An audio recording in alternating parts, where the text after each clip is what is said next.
लोकसभा आणि राज्यसभेमध्ये सलग 5व्या दिवशीही कामकाज हे होऊ शकलेलं नाहीये। आधी शिक्षण मंत्री धर्मेंद्र प्रधान यांचा राजीनामा घ्या आणि मगच चर्चा होणार हा पवित्रा काँग्रेसनं घेतला आणि त्यामुळे दोन्ही सभागृहांचं कामकाज हे सोमवारी सकाळी 11 वाजेपर्यंत तहकूब करण्यात आलंय। बघूयात। Any discussion before Mr. Pradhan is sacked. That's it.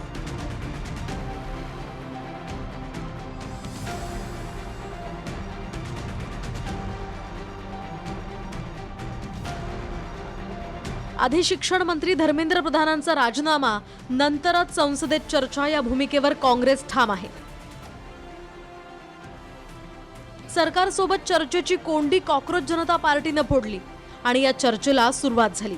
तर लोकसभा आणि राज्यसभेत काँग्रेसने जोरदार घोषणाबाजी करत प्रधानांच्या राजीनाम्याशिवाय चर्चा नाही अशी भूमिका घेतली। त्यामुळे गदारोळामुळे लोकसभा आणि राज्यसभेची कारवाई 3 दिवसांसाठी स्थगित करण्यात आली। आप प्रमुख विपक्ष दल है, बाकी जितना भी एमपीज, हम लोग सबका मत एक ही है कि चर्चा होना चाहिए।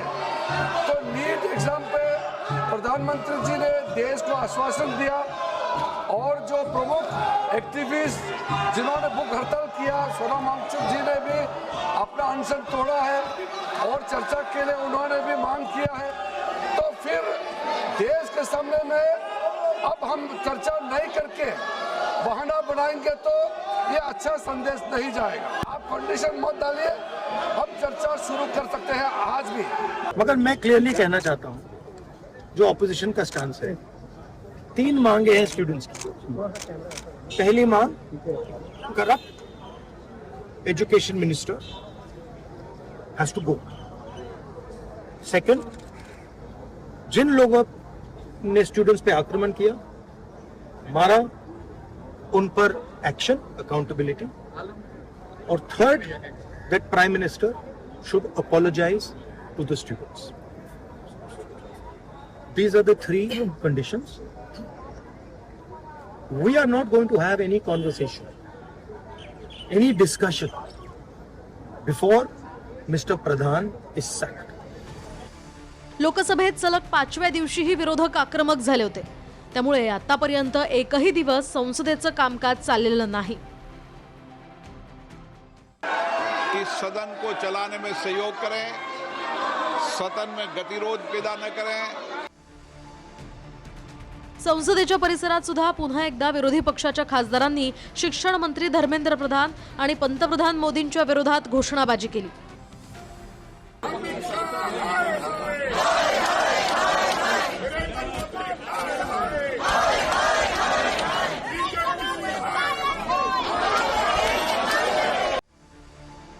आता सोमवारीच अधिवेशनाचं कामकाज सुरू होईल, पण 3 दिवसात धर्मेंद्र प्रधान यांचा राजीनामा झाला नाही तर मग पुन्हा सोमवारी सुद्धा कामकाज होण्याची शक्यता फार कमी आहे। प्रमोद जगताप आणि निवृत्ती बाबरसह ब्युरो रिपोर्ट, TV9 मराठी, नवी दिल्ली।